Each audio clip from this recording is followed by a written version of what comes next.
We talked about the various Native American tribes that inhabited the area that eventually becomes the United States. And then, of course, we talked about who were the first Europeans to actually set foot in the Americas. The Vikings, yes. Too bad we don't have a Viking Day, all right? But it was the Vikings, okay? Now, why don't we have a Viking Day? Why do we not remember them or have, like, statues and shit? They only stayed very briefly. Yes, they stayed for a very short time. They didn't establish anything permanent. And, their story kind of got, thrown into the realm of legend or, someone's fancy imagination until the early 20th century when they actually found archaeological relics in Newfoundland that, oh yeah, the Vikings really were here.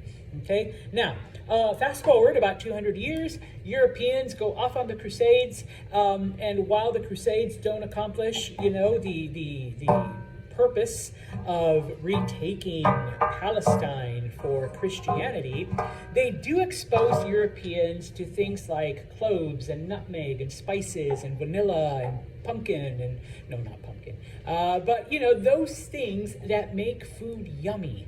And no offense, Euro-Americans, the middle-aged diet of Europeans was disgusting. Okay, and so in the search for these things, okay, we end up in a time period known as the Age of Discovery. Now, the Portuguese are the first to reach Asia by circling around Africa. And they establish some of the first trading routes and the first outposts, where they can trade for these things. Now, the Portuguese weren't the only ones. Okay, once news gets back of all of this stuff, okay, other people begin to look for a way to make a fortune bringing spices from the East to Europe. Okay, one of those is a man, named Cristobal Colon, all right? In English, of course, we translate it to Christopher Columbus, all right? Now, Columbus has, gotten these ideas.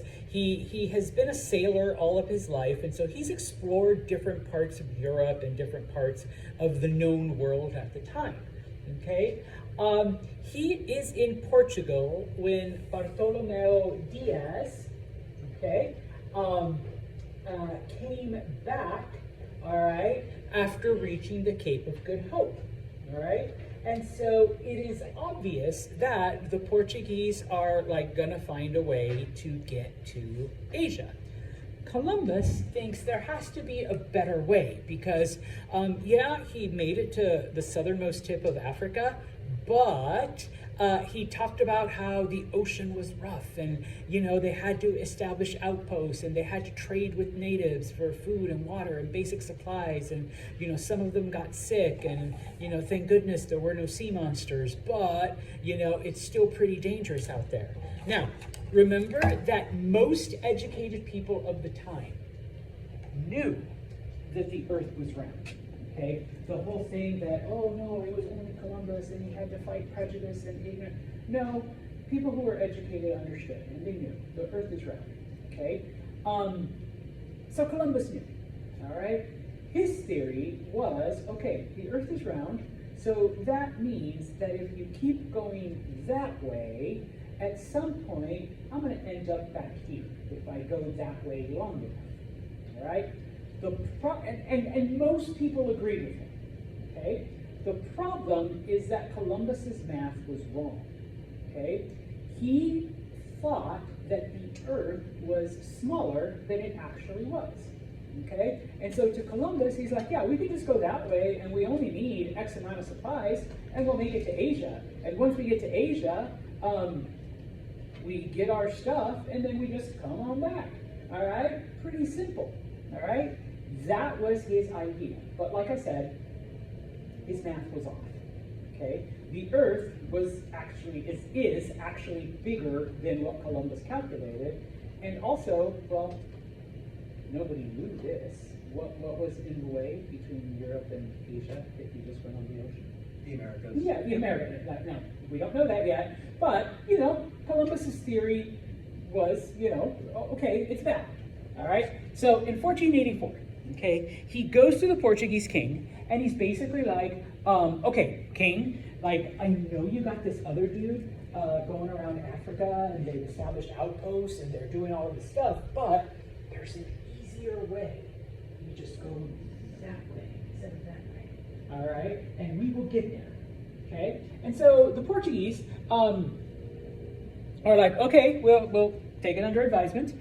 Portuguese king gives it to his scientists and mathematicians, and they're like, I mean, in theory, Columbus is right, but he's way off on the math. He is way off on the calculations. All right, the Earth is at least twice as big as what Columbus is saying, and for a journey that long, there is no way a ship could pack all the supplies that it needs, which is why we're going down around Africa and establishing outposts so we can trade with the locals, so that when we run out of food and water, we just go to ashore and we trade things and we get more food and water, and then we keep going, and then when we run out, we stop, we get more, and we go that way, and there's nothing. Okay, so they reject Columbus, and Columbus is like, oh, all right, and so he begins to like fudge the numbers a little bit. He's like, okay, maybe we can meet somewhere, like, I think it's this size, they think it's this size. Maybe if I play with the math a little. And as he's doing that, though, this is when Diaz comes back. Remember, Diaz is the one that, made it to the Cape of Good Hope. And he's basically like, hey, we're almost there. All right, we literally just need a little bit more. Okay, and Columbus realizes that, they're not, I can play with the numbers all day. They're never gonna agree. So he moves on to the next country, Spain. Okay, and he goes to the Queen Isabella. All right, just to give you a background, the reason why he goes to the Queen is because Isabella was the ruler of an area of Spain called Castile. The King King Ferdinand was the king of an area called Aragon, and Isabella and Ferdinand got married, and that's what basically created modern Spain. Okay, but because Isabella's land was bigger and more powerful, she was in charge. She called the shots. All right. So, and Columbus understood this. Okay, so he goes to Isabella and he presents his plan, and Isabella gives it to her scientists, to her mathematicians. They reject him. They're like, Columbus is off on the math. Like, there's no way it would ever work. All right? So, he decides, okay, let me play with the numbers again. So he goes back. He's like, okay, yeah, you're right. I was a little bit off on the math. But your scientists were off too. All right? And so he presents it, and they're like, Isabella's just like, yeah, I'd rather trust my mathematicians than you. All right, on this. So he is rejected again. Okay, now, Isabella's Minister of Finance, a man named Luis de Santander, okay, he goes to Isabella and he basically says, hey, Izzy, why don't you take a chance? Okay, because, all right, just maybe, Columbus is right.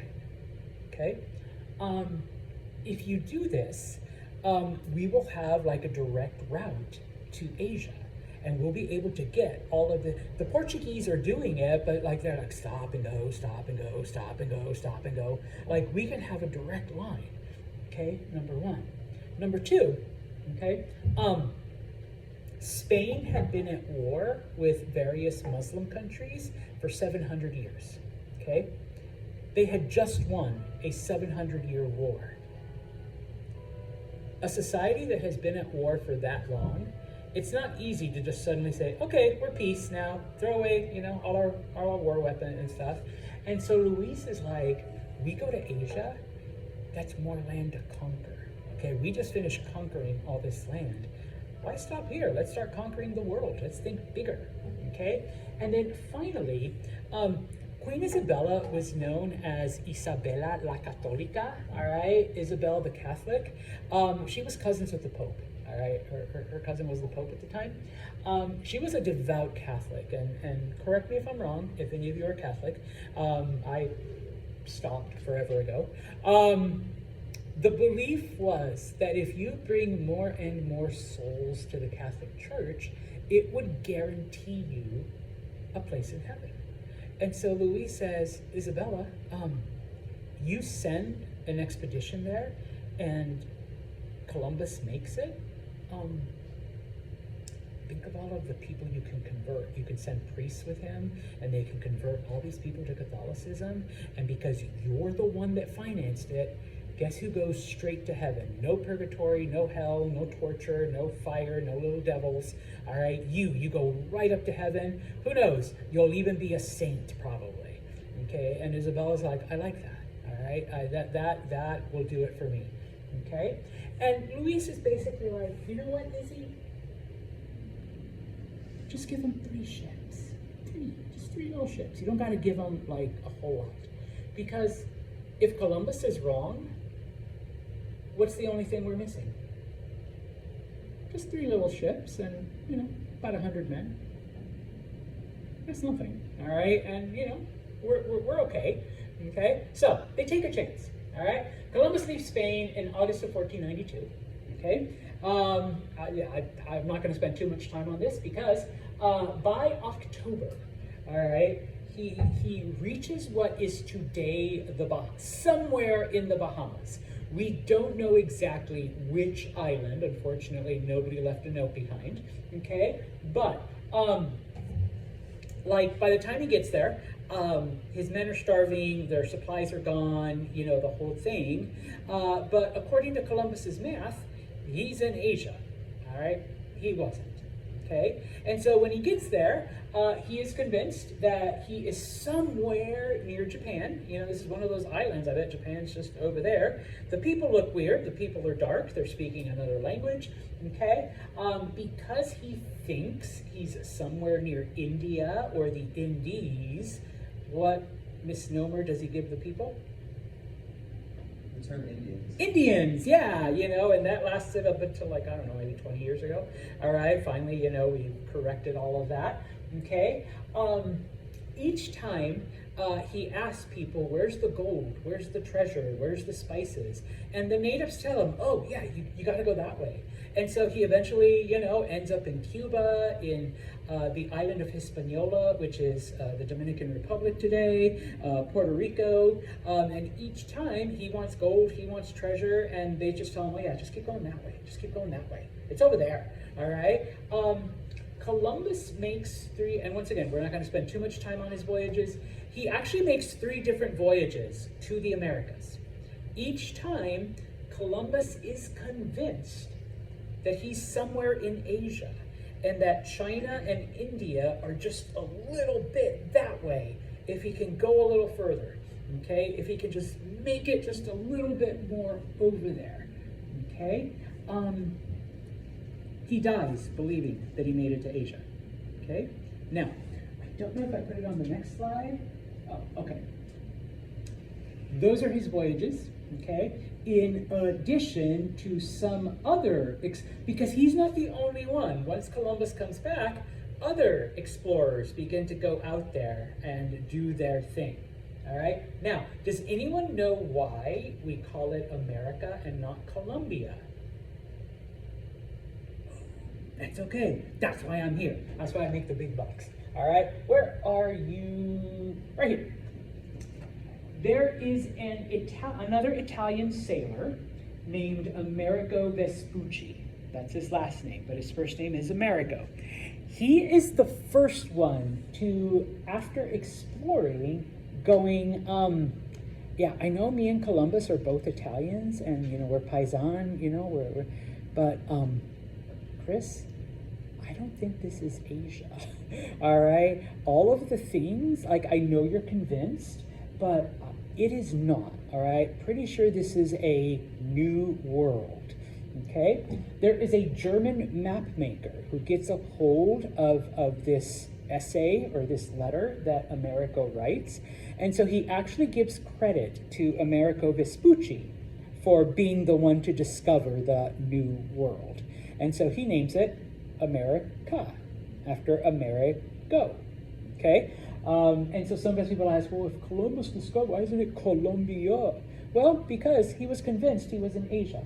It was this Amerigo who was the first one to say, this ain't Asia, it's something else, Okay, something completely different. All right, now, and I'm sorry, I forgot your name already. Dylan. Dylan. As Dylan told us, the reason why we don't have Viking Day or honor the Vikings or whatever is because they were only here temporarily. They came and they left. Okay? And yeah, here's their settlement. Okay, I should have done that. Way up there. All right, Vinland. Okay, so why Columbus? Why America? Why America? Okay, well, because after Columbus, the people stayed, the Spanish stayed. More sailors came, more people decided to explore. I promise I'll come back. If you look at this, all right, it isn't just Columbus, it's Amerigo, it's Francisco Núñez de Balboa, it's Ferdinand Magellan, even the Portuguese, Pedro Cabral, he got there by accident. He was trying to get around Africa, he hit a storm, ended up in Brazil, all right? But even by accident, all right? Even the English tried. They sent out another Italian named Giovanni Caboto, in English, John Cabot, and he explores what today is Canada. Unfortunately, on his second voyage, John Cabot's ship disappeared. He disappeared without a trace. Nobody knows what happened to him. All right. A lot of history during this time is that people went out and just never came back. All right. Yay. All right. So it wasn't just Columbus. Okay. And it was predominantly the Spanish, because they do establish a permanent settlement, unlike the Vikings. We end up with something called the Columbian Exchange. Okay. Because yes, they didn't find gold, they didn't find cinnamon, they didn't find nutmeg or cloves or spices, but they found other things. I mean, eventually they do find gold, but we'll get to Mexico in a minute, all right? But they do find other things, okay? Now, what ends up happening is that products from the Americas end up going back to Europe, and then the Spanish bring different European products to the Americas. And I know I flipped them around, but from the New World, from the Americas, number one, potatoes, okay? The potato was harvested in Peru. It didn't exist anywhere else besides South America, okay? When the Spanish come, discover this weird plant that grows in the dirt and different varieties, they take it back to Europe. Lo and behold, in the harsh climate of like Ireland and England and Russia and Germany, it grows pretty good too. All right, so we get potatoes going back. All right, so if you love French fries, if you love hash browns, if you love mashed potatoes, if you love tater tots, you're welcome from my ancestors. All right, boom, okay. Tomatoes.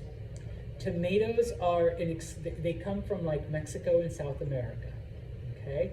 And so you think about it, you Italians, if there's any Italians in here, what did they put on their pasta before 1492?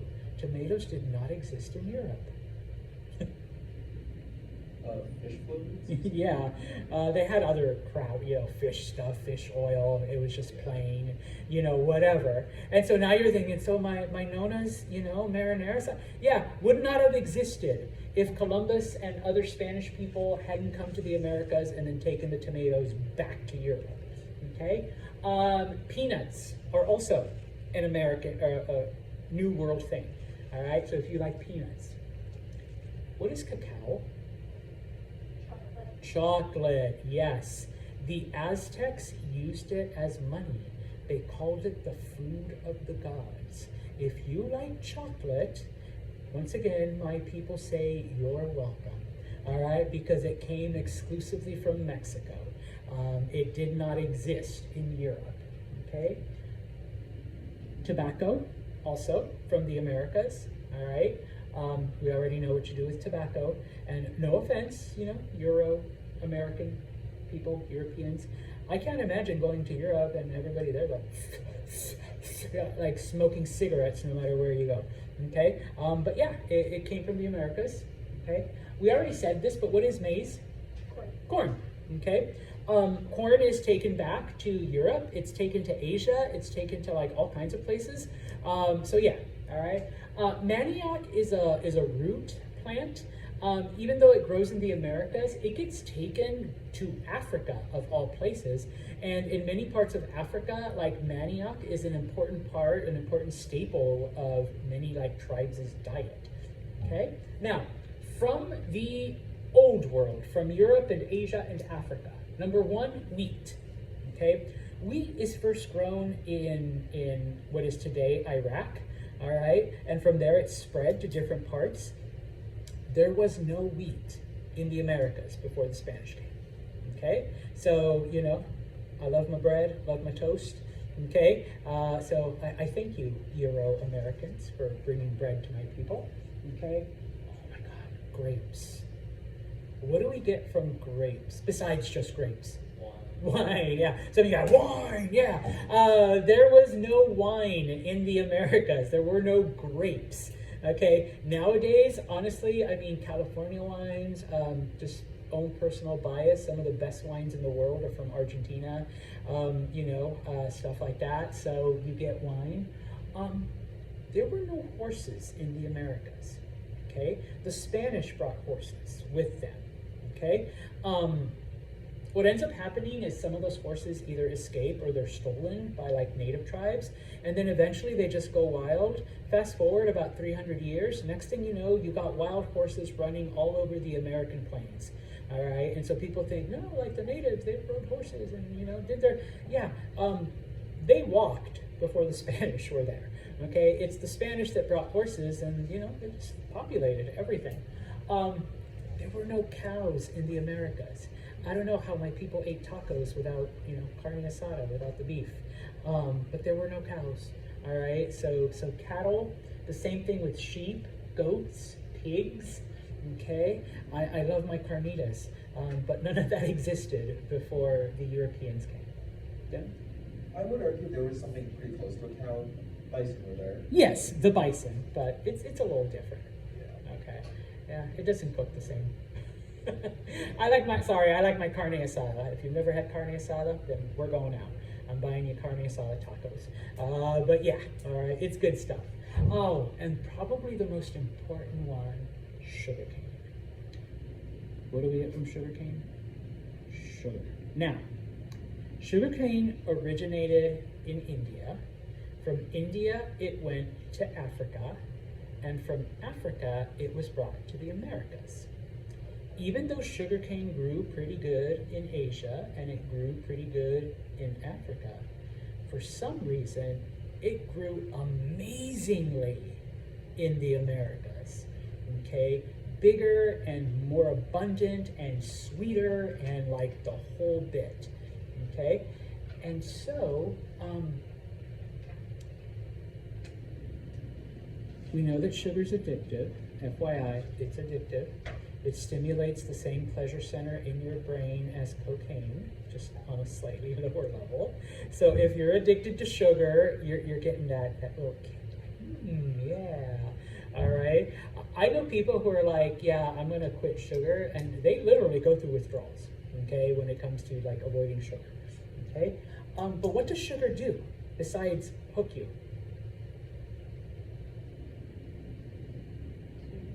Yes, it makes everything super, super, super yummy. Okay? If you've ever had plain oatmeal, it is disgusting. Put about 5 spoonfuls of sugar in that thing, and I am eating it like, okay, sugar. All right? Imagine, once again, no offense, Euro-Americans, diet is disgusting, it's gross, it's flavorless. Now you pour this white substance on it that makes it super, super, super sweet. Okay, you don't care what it is, you're eating it. All right, and people are like, this is amazing. Okay, and so without this, okay, it is not happening. All right, one of the questions I am going to ask you on your first exam when it comes up is, you know, list some of the products of the Columbian Exchange. All right, so, you know, tomatoes, corn, peanuts, you know, sugar, horses, grapes, you know, they went back and forth. And the reason why we forget the Vikings and remember this is because this literally changes the world completely. completely, all right? Totally and completely, all right? Both food-wise and economic-wise and like transportation-wise and, the whole thing, okay? Now, it's not all like yummy and good and now we have horses and tacos and chocolate, okay? Europeans also brought different diseases that Native Americans had no natural immunity to, okay? Things like smallpox and influenza and the measles, all right? Those were, influenza they kind of had, but just different strains. But smallpox and measles never existed until Europeans brought it, and it devastated, in some cases eliminated entire tribes of natives, okay? But not to be mean about it or like a jerk, but natives got you back. There was no syphilis in Europe until they went to the Americas. We're all grown-ups, right? Y'all know how you get syphilis?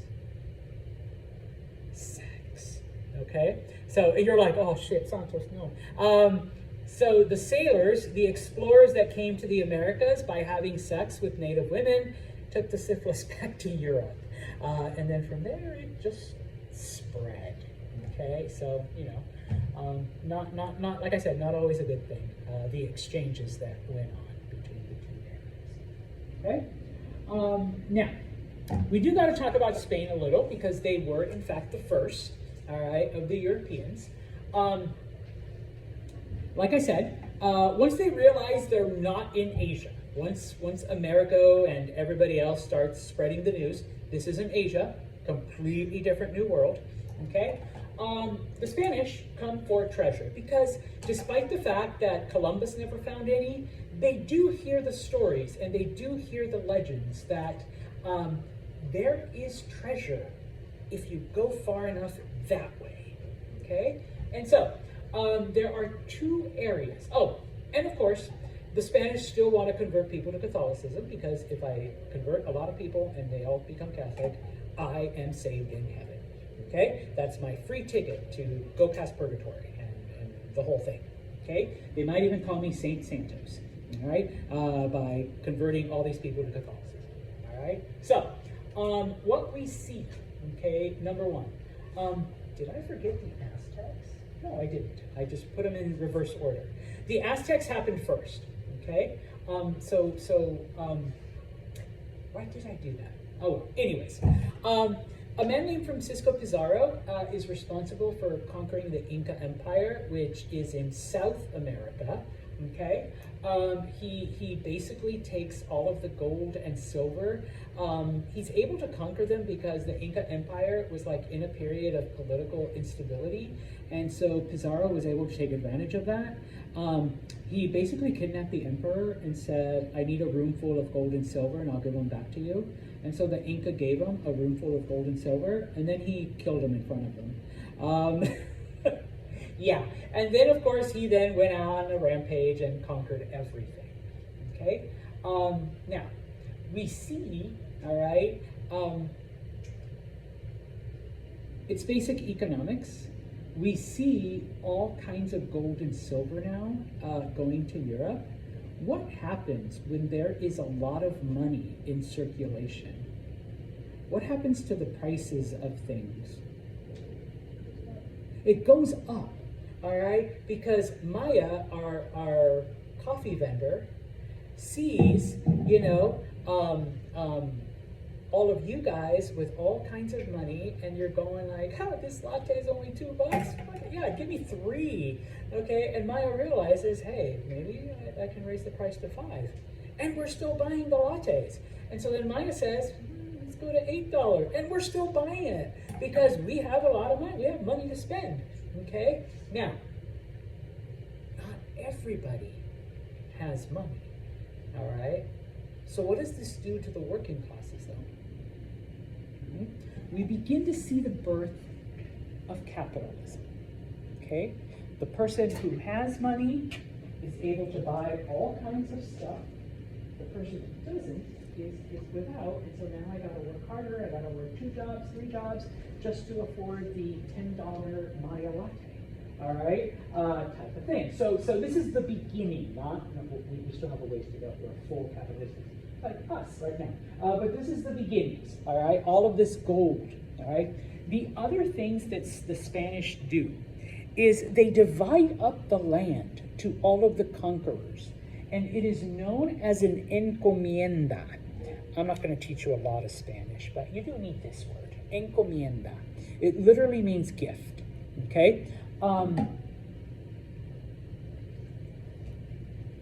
You helped conquer this land, so guess what? Everything that you see is yours. Everything. The trees, the creeks, the water, the roads, the structures. Because the Europeans did not see the natives as 100% human, guess what, Ashley? You also get the people, all right? They are yours to do as you please, okay? And so, now, just as an, I can't spend, this was like literally my specialty. I can't spend like a whole semester talking about it. But like for the next 75 years, one of the biggest debates in Spain and in the Catholic Church, are the natives human or are they not human? Like, do they have a soul or do they not have a soul? Because if they don't have a soul, then yes, Ashley owns them and she can do whatever she wants with them. If they do have a soul, that means they're people. You can't treat them however you want. Oh, and you have to baptize them because, you know. Of course, this doesn't stop the, spoiler alert, the Vatican decides that they do have souls, but it doesn't stop the Spanish from mistreating them, all right? But, you know, but that's the big debate, all right? But for now, they belong to these conquerors, okay? Now, where I should have started the story, and I apologize, okay, is Hernan Cortez, okay? He is from Spain. He actually moved to Cuba, and he's living in Cuba for the longest time after the Spanish conquered it.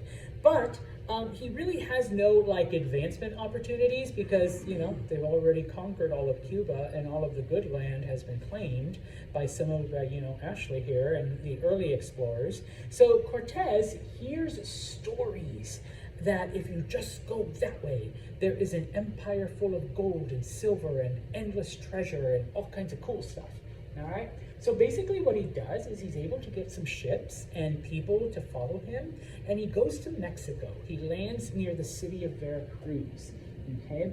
One of the things that he does is once he gets there, he burns all of his ships, okay? You're on your way to conquer somewhere. Why would you burn all of your ships once you get there? You're 100% sure you want to stay there. Yeah, all right. Losing is not an option, all right? We have no way to get back, all right? We either win or we win, okay? That was his motivating way, okay? Literally, burn every bridge because that means we have to succeed. All right, it's like when you quit your job before you get another one. All right, Ashley's like, yeah, been there, done that. You know, yeah, you know, you don't have anything else lined up, but you tell your boss, F you. All right, I'm out of here. Okay, so now the other thing that happens, and I know a lot of people are like, yeah, Cortez was evil, and he was. All right, but he only had 200 men. All right, how does Cortez and 200 men conquer like one of the most powerful kingdoms in the Americas? Well, the Aztecs became powerful because they had actually conquered other tribes and they had enslaved other tribes and they had, you know, decimated other tribes. And so what Cortez does is he makes alliances with those tribes that hated the Aztecs.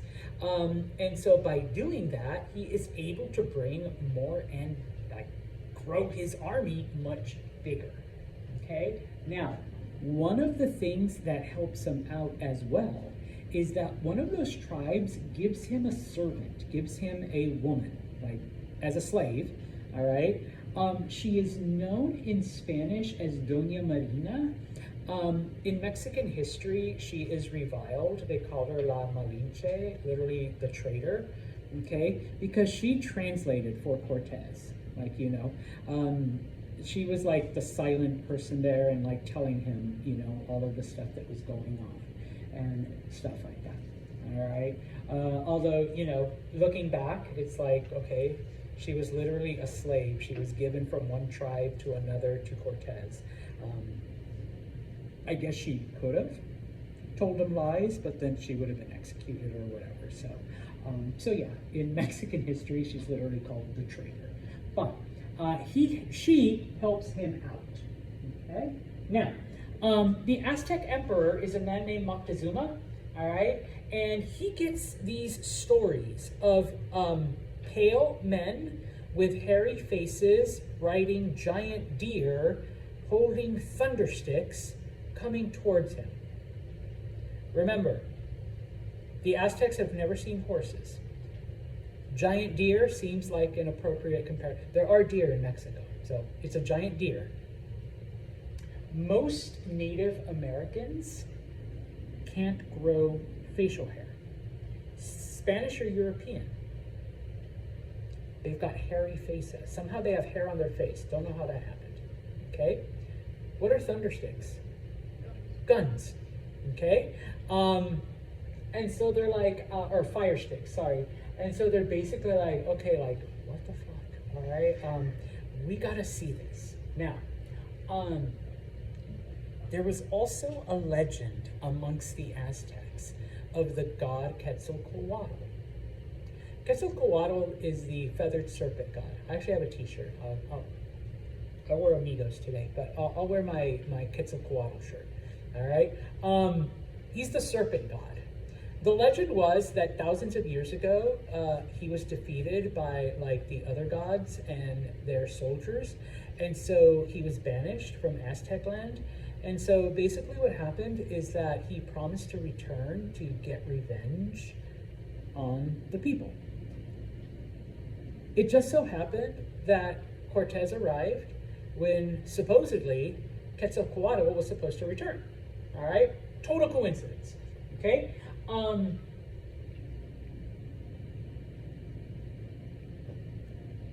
We got giant deer, we got hairy white dudes, and thundersticks.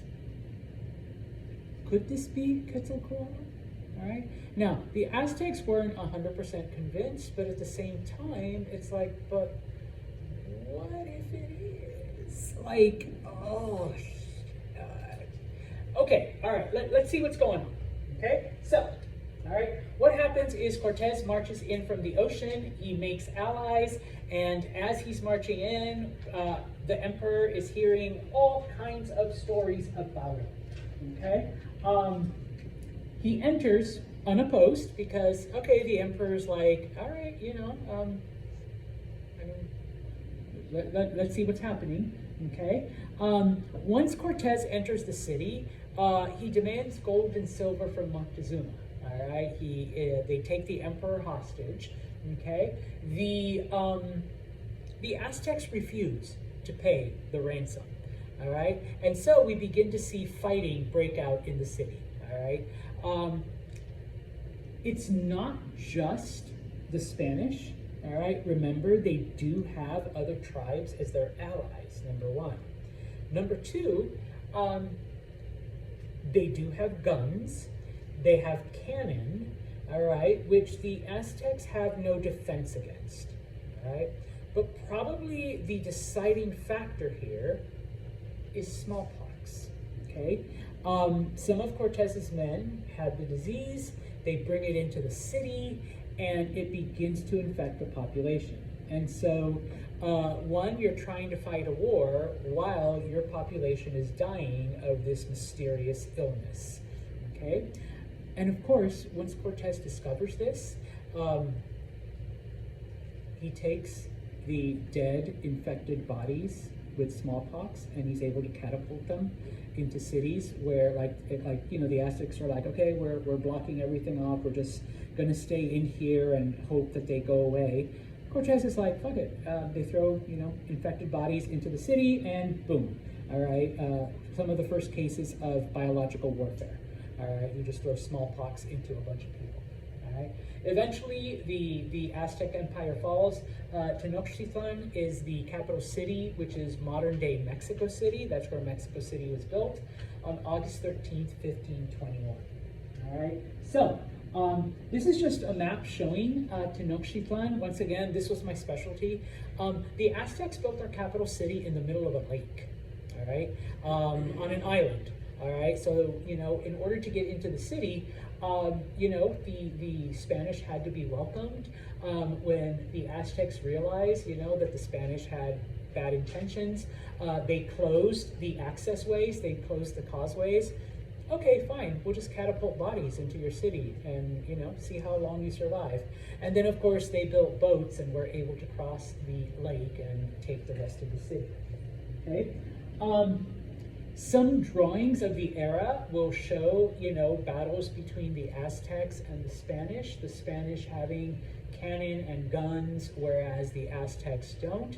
And of course, the effects of the smallpox epidemic that the Spanish infected them with. Okay? Now, so by this point in time now, the Spanish control everything from Mexico all the way down through South America. The only exception is Brazil, okay? Because Brazil was discovered and conquered by the Portuguese, by Pedro Cabral. Remember Cabral on his way to Asia, storm, gets lost, wakes up in Brazil, okay? But the Portuguese are like, hey, this place ain't so bad, okay? Now, once the Aztecs and the Incas are gone, the Spanish basically control everything. All right, so they take all of the gold, all of the silver, all of the treasures that they can find, and bring it to them back to Europe. Okay, now they do take over the people and the society. By this point, you know, okay, let's convert the natives. Let's bring them in. You know, Ashley wants happy slaves, happy workers. So you know, we gotta do these things. And so one of the things that the Spanish do, number one.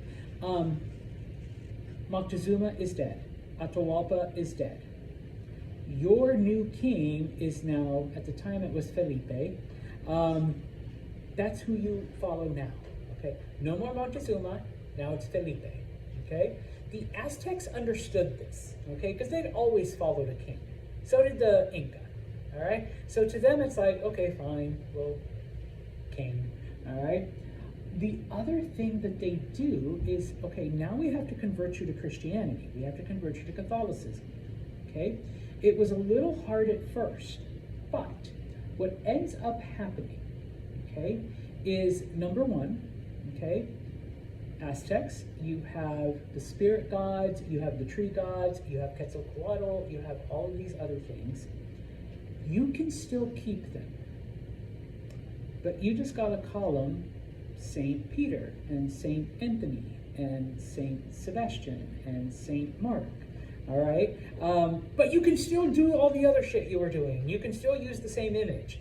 You just got to call them by this name, okay? One of the clearest examples, in Bolivia, amongst the Aymara, they worshipped Pachamama, which is the mother goddess or mother earth, okay?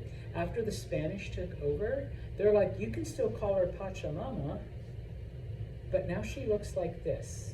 And it was the Virgin Mary, okay? You can call her Mary or Maria or Pachamama as long as she looks like this, okay? And so the Bolivians, the Aymara, were like, oh yeah, okay, we can deal with that, all right? As long as we can still do all of the other rituals. We're like, yeah. But you just gotta put it in front of this statue, okay? Now, one of the other things, and especially amongst the Aztecs, because the Spanish won, to them, it meant that the Spanish gods were better than the Aztec gods. Because if the Aztec gods were better, They would have won. yeah, they would have won. So, okay, we'll accept your gods and your Jesus and your everything. Now, it's not in the textbook, but of course, you got Santos. In addition to that, okay, the Aztecs practiced blood worship. They sacrificed people to their gods, okay? And I remember reading this essay because one of the things that also convinced the Aztecs to convert was like, the Christian gods don't just demand blood. they literally killed their own God. Ooh, we like that. Okay? You know, Jesus was put up on a cross. You know, yeah, we just kill other people and say, here you go. No, these Christians, they actually killed him. Oh, yeah. You know, that satisfies our desire for blood. Oh, and guess what you do? You eat his body. We never ate the body of our gods. You drink the blood. We never drank our God's blood. Oh, yeah, this is way cooler. Okay? You're like, shit, that is what we do, isn't it? Yeah, if you're Catholic, you believe in transubstantiation.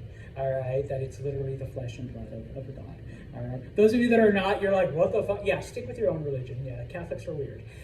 You know, type of thing. So yeah, all right. Now, initially the Spanish come for treasure. Okay? They take all the treasure, number one. Okay?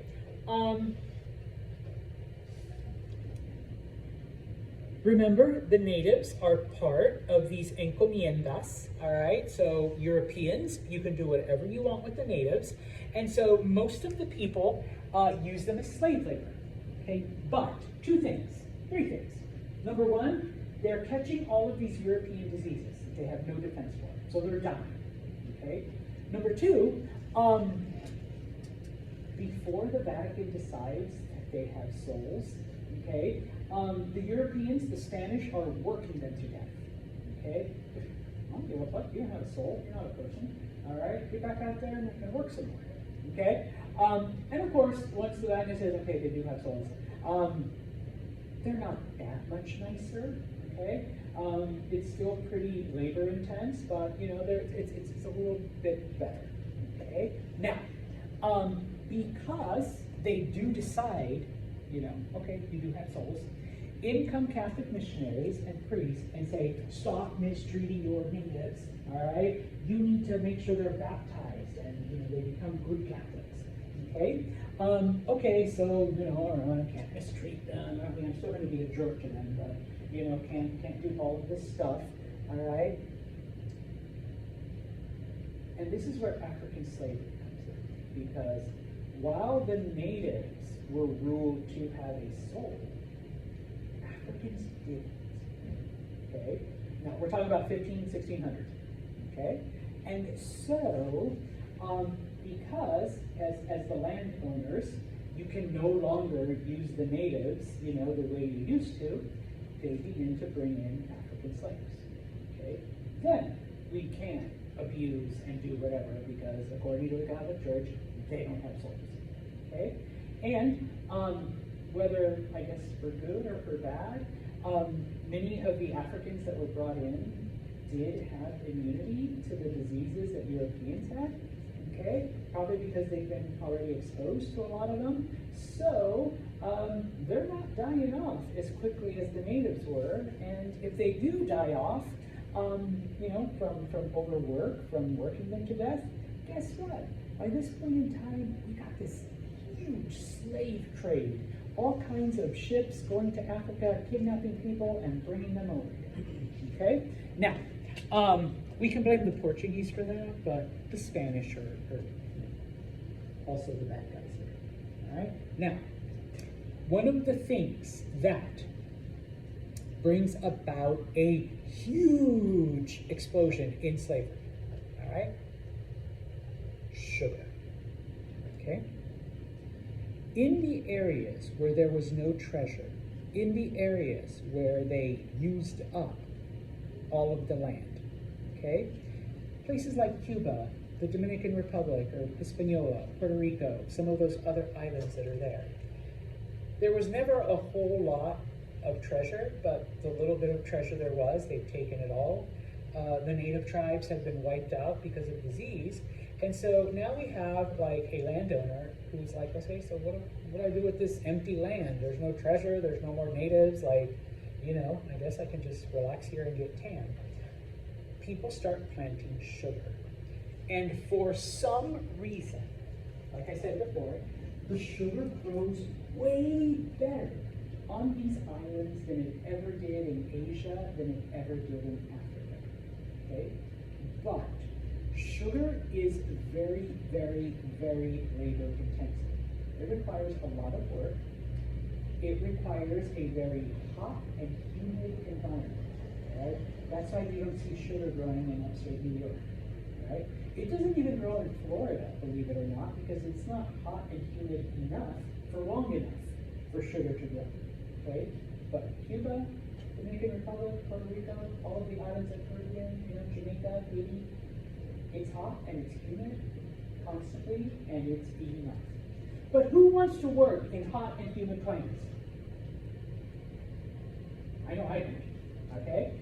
But what do we have that we can bring? Slaves, yes. Okay. European food tastes yummy. Sugar is addictive. So Europeans are demanding more and more sugar. Okay? So I am going to grow more and more sugarcane. But what do I need to keep up with the demand of Europe? More slaves. Thank you. So I'm going to send more ships to Africa to kidnap more people and bring more slaves to my plantation and grow more sugar and get richer and plant more sugar, but then I need more slaves. And yeah, next thing you know, you've got hundreds of thousands and eventually millions of Africans being brought to the Americas. That's our sugar. Okay? We're going to leave that behind. All right? Because now just looking at Spanish society, and if we have time, we'll move into North America, okay? Spanish society becomes kind of a weird thing, all right? Because at first, it was mainly men who came, European men, who came to conquer and plant and do all kinds of stuff, okay? Without any women around, and sorry guys, gotta throw us under the bus. I mean, we're pigs, we're jerks. They would have sex, they would rape the native women, okay? When African slaves are brought, they would have sex and rape African women, all right? And so those children, all right, some would get pregnant, and those children then became the bulk of Spanish society in the Americas, okay? Now, I will throw my own Spanish heritage, once again, under the bus. They created a caste system based on race and color that was very rigid and obviously favored the European. At the very top were white Spanish Europeans, okay? Now, those whites were divided into two groups. Peninsulares, which were white Europeans born in Europe, and Criollos, white Europeans born in America, okay? Because maybe your dad came to Mexico, and then eventually your mom came, and they were like the royal something or another in Mexico City, and you were born. Just the fact that you were born in the Americas made you less than a white person that was born in Europe. Okay, so that was the first division. After that, okay, we have what are called mestizos. Mestizo is just a Spanish word that means mixed. Okay, you had a European father and a native mother. Okay, I know it's kind of a bad word or less favorable term, but the Spanish also use the term mulatto, which is European father, African mother, okay? When I was in graduate school, I had to memorize. The Spanish had 17 different combinations of what you could be, okay? I know. So they were like, well, if your father was native, but your mother was white, but if your mother was half white and your father was part native, part African, seriously, they have everything. They have the chart and who had better rights and who had more privilege and who could do what and who could not. I know, the Spanish were jerks. Okay, and at the very bottom of all of this, 100% native, but even lower than that, 100% African. Because remember, they didn't have souls, all right? The natives did, all right? So, this was Spanish society. These were the Spanish colonies, okay? after they conquered, after they took all the gold, after they took over all of the civilizations. Okay. Now, I only got this because this is one of the charts I like, literally the Spanish. If you couldn't read or if you couldn't make out, they had drawings to show you. Okay, if it's an African father and a native mother, if it's an African father and an African mother, if it's a white mother but a mixed father, if it, you know, and that all like made where you sat on that social status. Okay, now we will talk about North America to finish off because this is American. We got to get to the United States. Okay. I already mentioned 1497, okay? John Cabot, Giovanni Caboto, sails for England. He is Italian, but he sails for England. He lands off the coast of Newfoundland, does not find the Viking ruins. All he finds are fish, okay? And so he goes back, takes fish to England, okay? They do trade, like, for some furs because those look kind of cool, all right? But, there's no gold, okay, in Newfoundland. There's no gold in Canada. And the only other thing that is profitable is sugarcane, and you can't grow sugar in Canada, all right? And then, of course, the other thing is on his second voyage, John Cabot disappeared and never returned, all right? So it's kind of like, do we really want to risk it for a place where there's no gold, you can't farm anything that's worth money, and our last dude disappeared without a trace and never returned? Okay, yeah, we don't think so, okay? And so the Spanish get a 100-year head start because the English don't try again from 1497 until after 1600, okay? The French don't even bother, all right? They never sent out any expedition. They're like, why? We can just get shit from the Spanish, the Portuguese, and, you know, the Italians. I mean, we don't need to risk our lives, okay? But finally, after 1600, okay, a French explorer named Samuel de Champlain, okay, now once again, this is like 100 years after John Cabot. He explores the same area and he finds the entrance to the St. Lawrence River. And he's like, oh, where does this river go? And so he follows the St. Lawrence, and he ends up in the area of the Great Lakes, okay? Now, in those areas, okay, which is also part of Western New York, there is a group of natives known as the Huron.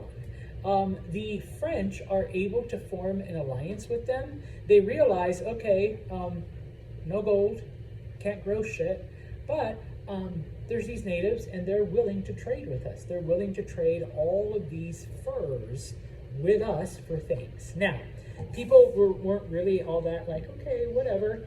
But Champlain actually takes furs back to France. And for some reason, the French really take to them. They fall in love with the look, with the style, with the fashion. During this time, and for the next couple hundred years, whatever the French did, the rest of Europe wanted to do too. Okay? So the French start wearing furs. Guess what the rest of Europe does?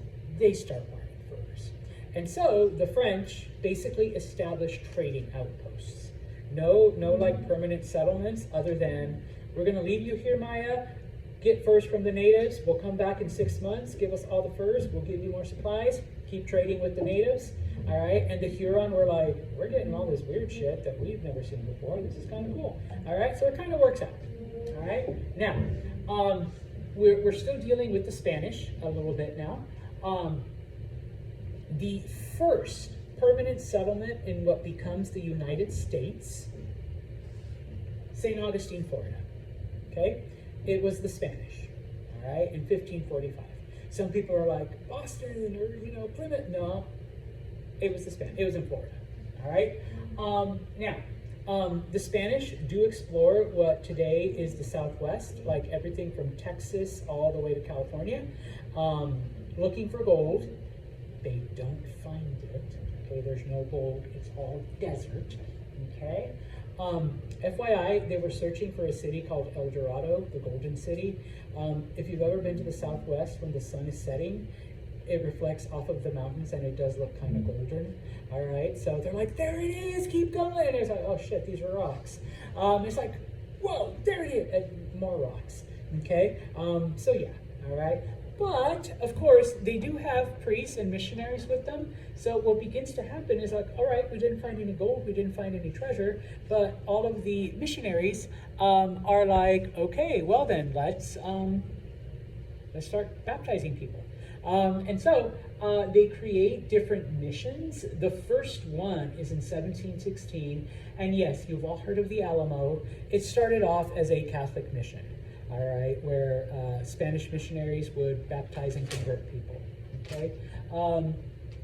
I'm from California, and so the first mission out there was in what today is San Diego. It's still there, like from the 1700s. It's like everybody takes a field trip to it. But 1769, and they actually established like missions throughout all of California from San Diego to San Francisco. So if you ever do like the tour, you literally go like up the coast and you just find all the old missions.